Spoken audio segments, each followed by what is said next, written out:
Olá, meus irmãos, meus amigos, tudo bem? Espero que sim. Eu trago para você mais uma reflexão que com certeza vai edificar sua vida. Mas antes, se você ainda não é inscrito no canal, se inscreva, dê um joinha e ative o sininho das notificações para você receber, sempre que houver uma postagem nova, você receber a notificação, certo?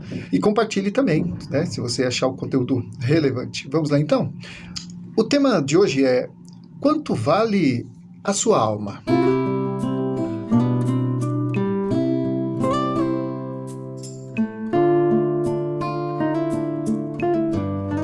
Eu quero basear aqui essa reflexão no livro de Mateus, capítulo 16, versículo 26, que diz o seguinte: pois que aproveitará o homem se ganhar o mundo inteiro e perder a sua alma? Ou o que dará o homem em troca da sua alma? Essa pergunta feita por Jesus levanta uma questão muito importante, que é: quanto vale a sua alma? Bom, para começar, eu vou contar uma história interessante que vai lançar luz sobre o que nós vamos falar, certo? Bom, depois de muito chorar, um aluno decide compartilhar com o seu professor os seus problemas. Já estou cansado dessa vida, estou cansado de ser humilhado, professor. Ninguém me valoriza, ninguém me considera. E ele começa então a se abrir com o seu professor, e o professor então pergunta: por que você pensa assim, meu filho? Por que você acha isso? Eu me sinto tão sem importância, professor, ninguém me valoriza, falam que eu sou lerdo, falam que eu sou idiota, zombam de mim, e tem até professor que me despreza por eu não ser tão inteligente quanto os outros colegas. Professor, como eu posso melhorar? Como eu posso fazer com que as pessoas me valorizem? O professor, depois de pensar um pouco, disse: eu vou te ajudar, mas antes eu preciso que você faça uma coisa urgente para mim. E tirando um anel do dedo, aqui estou tirando, perguntou ao garoto: quanto você acha que vale este anel? Não sei, respondeu o garoto, um tanto confuso por achar que o professor estava mudando de assunto. Não entendo de joias, continuou o menino.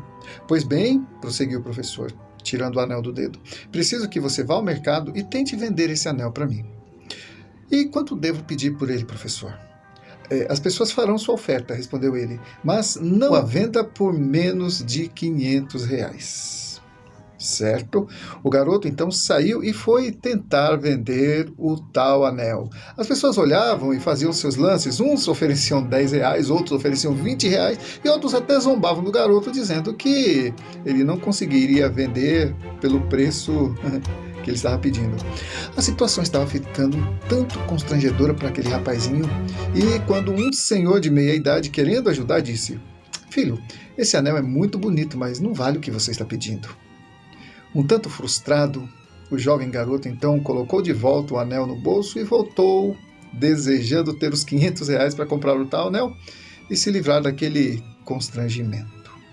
Professor, falou o jovem, não consegui vender o anel pelo preço que o senhor me deu. Talvez se o senhor baixasse para R$20 ou R$30, eu poderia vendê-lo para o senhor e não estaríamos tentando enganar as pessoas. Muito interessante o que você me disse, garoto, respondeu o professor.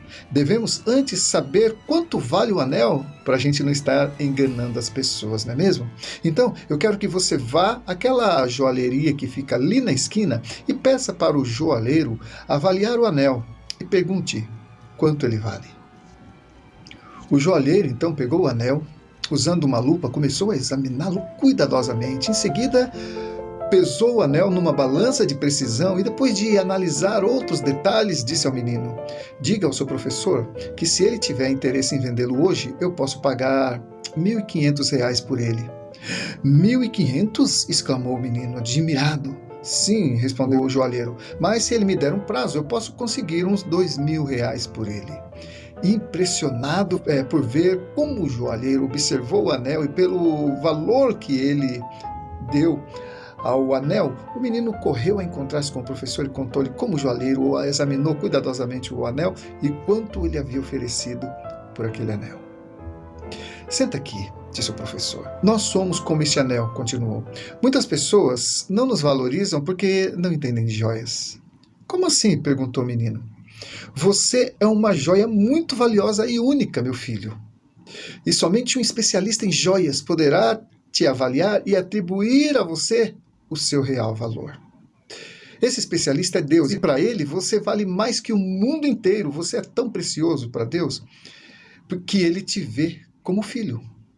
Você só precisa crer nele.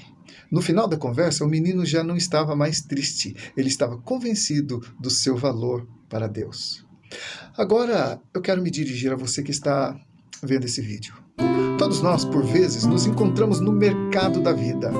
Isso é, queremos que as pessoas nos valorizem de uma forma ou de outra e nos frustramos quando elas nos valorizam menos do que a gente gostaria de ser valorizado, não é verdade? As pessoas à nossa volta nos valorizam de acordo com o que temos a acrescentar a elas, assim como qualquer outro objeto. Estamos constantemente cercados por pessoas que nada entendem de joias e assim não podem nos valorizar adequadamente. Tudo neste mundo tem o seu valor e nós valorizamos as pessoas pela importância que elas têm em nossas vidas. E o mundo tem seu sistema de valores pelos quais tudo é avaliado. Um belo carro, uma bela casa, um celular novo de última geração, etc. Tudo isso tem o seu valor, ou pelo status que tem, ou pela importância que as pessoas dão, enfim. E assim também atribuímos valor às pessoas dependendo do quanto elas estão próximas de nós. Por exemplo, quanto você pagaria por um estranho, por um mendigo, um drogado, um alcoólatra, um ladrão? Ou por quanto você avaliaria um desconhecido, uma pessoa que você não conhece? Quanto alguém daria por você se você estivesse à venda? Ou quanto você acha que vale? Como você vê, o valor das pessoas depende do quanto elas são importantes para nós ou do quanto elas podem nos acrescentar. Quanto valem seus filhos? Quanto valem seus pais, sua esposa, seu marido? Qual o valor que você atribui a eles? Qual o valor deles para você? Quanto você vale para eles? Um drogado, um bêbado, um ladrão, um desconhecido pode até não ter nenhum valor para você, mas pergunte para seus pais o quanto ele vale. Ele vale muito. Ouça o que Deus diz em Isaías 49:15. Acaso pode uma mulher esquecer-se do filho que ainda mama, de sorte que não se compadeça do filho do seu ventre? Mas ainda que esta viesse a esquecer-se dele, eu, todavia, não me esquecerei de ti. Deus enfatiza, amados, que o amor dele por você é maior do que o amor de uma mãe.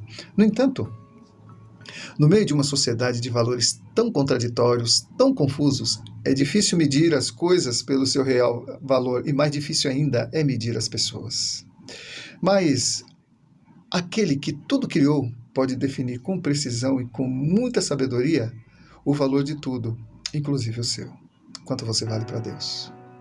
Sendo assim, é em Deus que nós encontramos o nosso verdadeiro valor, afinal Ele nos criou a imagem e semelhança dele.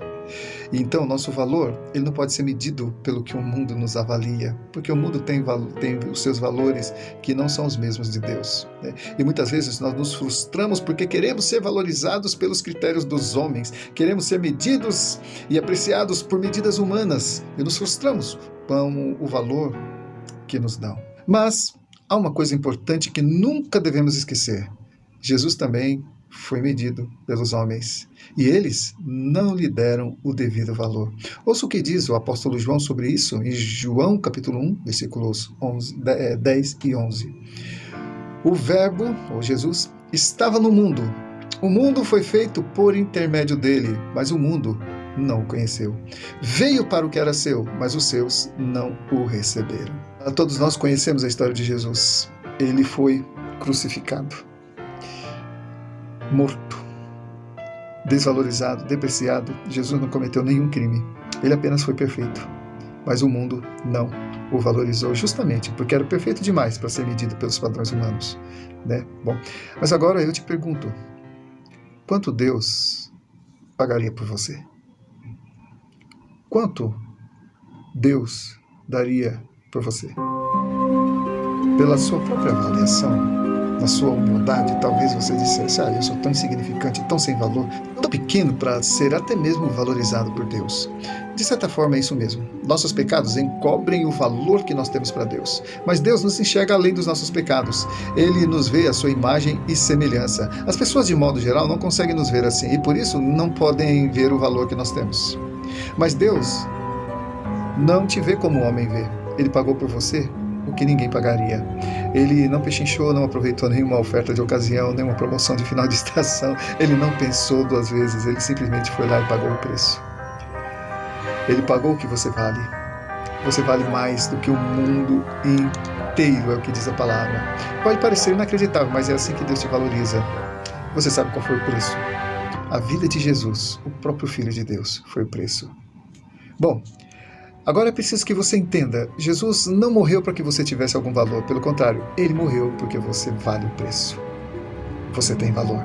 Se você valesse menos, ele não pagaria o preço que pagou. Ninguém pode te avaliar por menos do que isso, amado. Jesus morreu por você. Então, não fique chateado quando as pessoas te desprezarem, não fique chateado quando as pessoas te desvalorizarem. Lembre-se que para Deus você vale mais do que o mundo inteiro. Eu e você estávamos vendidos à escravidão do pecado. Nada poderia nos redimir, não havia nada, nem ninguém que pudesse nos livrar dessa condição, ou que pudesse pagar o preço do nosso resgate. Mas aquele que nos criou à sua imagem e semelhança, nos amou tanto que jamais desistiria de nós. Ouça essa declaração de amor em João 3,16. Porque Deus amou o mundo de tal maneira que deu seu Filho unigênito, para que todo aquele que nele crê não pereça, mas tenha a vida eterna. É um texto muito conhecido, mas que se encaixa direitinho com o que eu estou falando. Você vale muito para Deus. E Ele preferiu morrer do que ficar sem você. Amém? Deus te abençoe e lembre-se, você vale tanto para Deus que Ele prefere te chamar de filho. E é isso aí. Se você achou interessante e edificante essa ministração, compartilhe, dê um joinha, se inscreva no canal se ainda não é inscrito e também ore por mim, né? Sou o pastor José Carlos. E sempre que Deus me dá uma palavra, me inspira, eu coloco, faço aí um esboçozinho e coloco no YouTube para que outras pessoas sejam edificadas e abençoadas como eu tenho sido. Amém? Deus te abençoe e até o nosso próximo encontro. Em nome de Jesus.